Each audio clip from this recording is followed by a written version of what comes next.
तो गाजीपुर के नरवर गांव में काशीदास पूजा के दौरान ट्रांसमिशन लाइन से 4 लोगों की मौत के मामले में आजमगढ़ सांसद धर्मेंद्र यादव ने पीड़ित परिवारों से आज मुलाकात की। सांसद यादव ने कहा कि आंधी तूफान के दौरान झंडा ट्रांसमिशन लाइन से टकराया था। उन्होंने बताया कि लाइन मानक ऊंचाई पर नहीं है। सांसद ने प्रत्येक मृतक परिवार को 1 करोड़ रुपए के मुआवजे की मांग की है। उन्होंने सरकार पर घायलों का इलाज न करवाने का आरोप लगाया। राज्यपाल आनंदीबेन पटेल के बयान का समर्थन करते हुए उन्होंने कहा कि उत्तर प्रदेश में कानून व्यवस्था पूरी तरह सुरक्षित नहीं है। उनका कहना था कि राज्यपाल की यह रिपोर्ट केंद्र सरकार तक पहुंचनी चाहिए।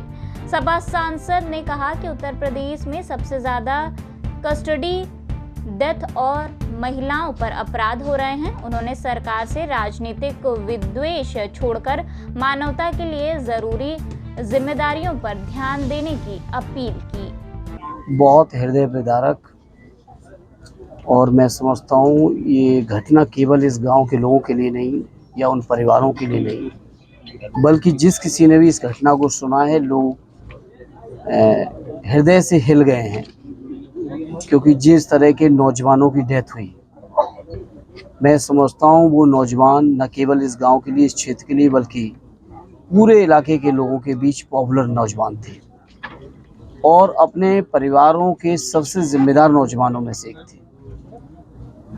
जहाँ हम अगर बात करें, छोटे लाल जी के घर के जाने का मौका मिला कि 4 बच्चे, जो सबसे बड़ी बेटी है वो क्लास 7th में और बाकी तीनों बच्चे और बहुत छोटे छोटे, नर्सरी, केजी, क्लास 3 उनकी बच्चियां हैं, 3 बच्चियां, 1 बेटा है।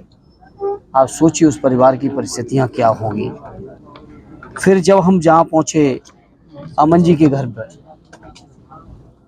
अपने परिवार के, अपनी पीढ़ी का एकमात्र चिराग, जो 2 भाइयों के बीच में, पिता और चाचा के बीच में अकेला नौजवान, पूरे परिवार की उम्मीद और आशा जिस नौजवान पे टिकी हो, आज वो हमारे आपके बीच में नहीं है। आप सोचिए उस परिवार की पोजीशन क्या होगी। फिर हम पहुंचे रविंदर जी के घर पर, जो खुद में भी उत्तर प्रदेश पुलिस की भी सेवा कर रहे हैं, जिनकी मैं समझता हूँ बमुश्किल 9 माह की बच्ची होगी। आप सोचिए उस परिवार पे क्या बीतेगी। और अकेले रविंदर ही नहीं, उनके दूसरे भाई अजय, वो भी इस दुर्घटना के शिकार हुए। तो मैं समझता हूँ ये प्रकृति का प्रकोप ही था इस गांव के ऊपर, इन परिवारों के ऊपर, इस क्षेत्र के ऊपर, कि एक साथ गांव के 4 नौजवान जो न केवल होनहार थे, बल्कि अपने गांव, अपने घर, अपने परिवार की उम्मीद का जो केंद्र थे, जिनके ऊपर जिम्मेदारी थी छोटे छोटे बच्चों को लालन पालन की, परिवार को आगे बढ़ाने की, चलाने की, आज वो हमारे आपके बीच में नहीं है। मैं समझता हूँ बहुत दुर्भाग्यपूर्ण घटना है, जितना उसके बारे में कहा जाए उतना कम होगा। सांसद जी, जैसा कि घटना को हुए लगभग 1 सप्ताह हो चुके हैं और अभी तक प्रदेश सरकार के द्वारा किसी भी तरह का पीड़ित परिवार के लिए राहत की बात नहीं कही गई अब तक, क्या लगता है? देखिए, मैं मांग करूंगा सरकार से कि राजनीतिक द्वेष विद्वेष छोड़कर कभी इंसानियत, मानवता और समाज के लिए जो जरूरी जिम्मेदारियां हैं सरकार की, कभी उसकी तरफ भी बढ़े। कोई मामूली बात नहीं है। पूरे परिवार उजड़ गए, लोगों की उम्मीदों के केंद्र थे वो चले गए, और परिवार, मुझे लगता है इसमें भी सौतेला व्यवहार कर रही है। जिस तरीके की अभी हम और आप जहाँ बैठे हैं, बगल की घटना है, जो नॉर्म होनी चाहिए हाई टेंशन लाइन के, सड़क से जितनी ऊंचाई पर होनी चाहिए, क्या वो है, आप सब देख रहे हैं, जान रहे हैं। और फिर जिस तरीके का उस दिन तूफान आया, आंधी आई और झंडा जाके हाई टेंशन लाइन में लड़ा जाके, जो नौजवान झंडा गाड़ने चाह रहे थे, उन नौजवानों की आज हमारे आपके बीच नहीं है। तो कम से कम सरकार को इन परिवारों को जिम्मेदारी उठानी चाहिए और प्रत्येक मृतक परिवार को कम से कम 1 करोड़ रुपए का सहयोग देना चाहिए, जिससे कम से कम उनके बच्चे, उनके परिवार के जो बाकी लोग हैं, जो उनकी जिम्मेदारी उनके ऊपर थी, कम से कम वो लोग जीवन बेहतर जी सकें। ये जिम्मेदारी सरकार की बनती है। ऐसे में क्या कारण लगता है कि अभी तक जो इस तरह की कोई राहत की बात नहीं हो रही? अब ये तो सरकार में बैठे लोग बताएंगे, हम तो उनसे अनुरोध ही कर सकते हैं। राजनीति करने के बहुत सारे मौके आएंगे, कर लें, लेकिन कम से कम इस समय संवेदनाओं के साथ जो जिम्मेदारी बनती है उस जिम्मेदारी को निभाएं। नेताजी, अभी आप परिजनों से मिले हैं, परिजनों से किस तरह की बातें हुई हैं, क्या बातें हुई? अब आप समझ सकते हो इस माहौल में परिजन क्या है, किस माहौल में और किन परिस्थितियों में होंगे,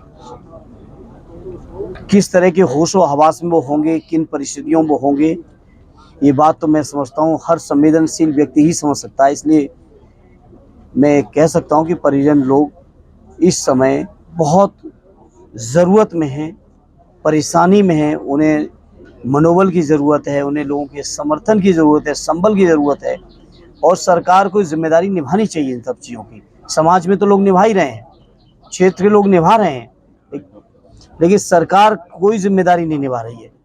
हालत ये है कि जो नौजवान घायल हैं, जो जीवित हैं, उनके भी इलाज को नहीं करवा रही सरकार, घायलों का भी इलाज नहीं करा रही, मुआवजा के नाम पे कुछ भी नहीं दिया, जबकि ये प्राकृतिक आपदा है। प्राकृतिक आपदा है और प्राकृतिक आपदा किस तरह से देश के पूरे देश के अलग अलग इलाकों में आंधी आए, तूफान आए, जहाज भी जाके ज़मीनों से लड़ गए, उस दिन की ये घटना है। तो मैं समझता हूँ सरकार को जिम्मेदारी उठानी चाहिए और सरकार जिम्मेदारी नहीं उठाती है तो ये उसकी मर्जी है, लेकिन हम लोग मांग कर सकते हैं और मांग करें। और मैं समाजवादी पार्टी की ओर से अपने नेता आदरणीय अखिलेश यादव जी और अपने पूरे गाजीपुर के स्थानीय समाजवादी साथियों की तरफ से कह सकता हूँ कि इस पूरी समाजवादी पार्टी इस परिवार के साथ, गांव के साथ, जिस भी हालत में है हम लोग साथ हैं। सांसद जी, अगर राजनीति की बात किया जाए तो आज जो है मायावती जी अपना सरकारी बंगला छोड़ रही हैं, आखिर इसके पीछे क्या कारण है और क्या? ये तो वही बता सकती है, इसमें हम कैसे बता सकते हैं वो क्यों छोड़ रही है, बात को मैं कैसे बता सकता हूँ। इसके अलावा आनंदीबेन पटेल जो राज्यपाल है, वो उनका ये कहना है कि यूपी में जो कानून व्यवस्था है वो 100% सुरक्षित नहीं है। मुझे संतुष्टि है कि कम से कम गवर्नर साहब स्वीकार कर रहे हैं और गवर्नर साहब की इसी रिपोर्ट को जानी चाहिए केंद्र की सरकार तक।